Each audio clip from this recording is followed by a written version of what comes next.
Welcome back to a new video. I wanted to make a quick review of the Weightlifting House bar. I tried to make a quick one before, but it was 7.5 minutes long and I felt like that was too long. So we're going to redo it again and hopefully go through this one a little bit faster. So I have 3 bars at the house. I have a Rogue training bar, I have an Eleiko competition bar, and a Weightlifting House bar that I have not used yet, but my roommate did use today. Now the Rogue training bar has some rust, it has some flaws to it because I have not used it in a while and I did not do a good job of taking care of it. So that has nothing to do with Rogue and its quality of the barbells itself.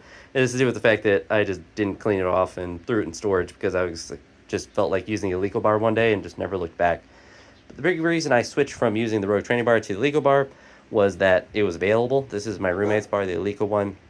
And so I figured it would be just a better bar to use, and the knurling between these two are very similar in my opinion, so it didn't make any sense not to use the higher quality bar. You're not really going to beat Eleiko with any barbell really, but the Weightlifting House knurling is less aggressive than the Rogue one, obviously as a result less aggressive than the Eleiko one. So I actually think the knurling feels really good. It's more aggressive than the Vulcan bar that I have at the gym. So I feel like it's a good in-between between the Vulcan bar, which I would say might be a little bit too light on the knurling.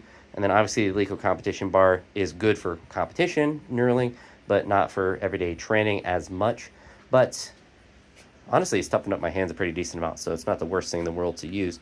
Anywho, if you look at the spin of the barbells, this is the Weightlifting House one. Spins just fine. Just roll it away a little bit so they're not hitting each other. Then you have the Eleiko one and then the Rogue one, which despite its rust and stuff, if I can make sure I don't roll it too much, I guess it's struggling to roll the most, but I'm trying not to. There we go. So it spins just fine. And obviously you can see there's rust and stuff on it, and that is purely my fault for not cleaning it off and keeping it oiled and whatnot.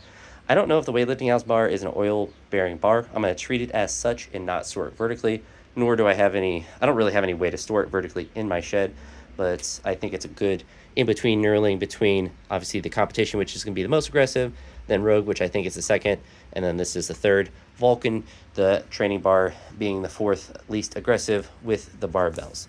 Last thing that I want to show you is the end caps. So the Eleiko one screws on and off. It's hard to really do that with one hand, but the Rogue one and the Weightlifting House one are similar in there. The end cap feels like, this one feels more like steel, and then this one I think it's some sort of metal, but I certainly like how the end cap on the Weightlifting House bar looks. Definitely has a good aesthetic to it. You're never going to beat Eleiko. That's hard to beat in any regard. But the Weightlifting House bar, I feel like it's going to be a good bar out here in the shed for training. And if I really like it, and I'm feeling like it's really beneficial, I might get another one down the line and replace that Vulcan one out at the gym.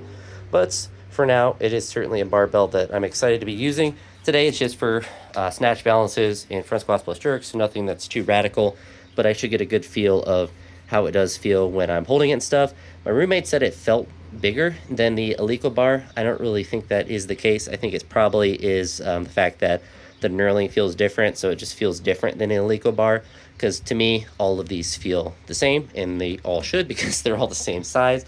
But yeah, that's basically my quick thoughts with it. Obviously not a super in-depth review since I haven't used it a lot, but as I use it for longer periods of time, feel free to ask me, what are my current thoughts on the bar, how is it holding up and stuff like that. I'll certainly be able to update you because I will most likely use it for all of my training when I'm out here in the shed for the foreseeable future, especially just to get used to using it, but I don't really think I'll really need to because it feels pretty good and how it is. But yeah, pretty happy with how it looks and with how it feels, so nothing left to do but to get some training done with it. So I'll talk to you all in the next video. I hope you have a great day. Peace.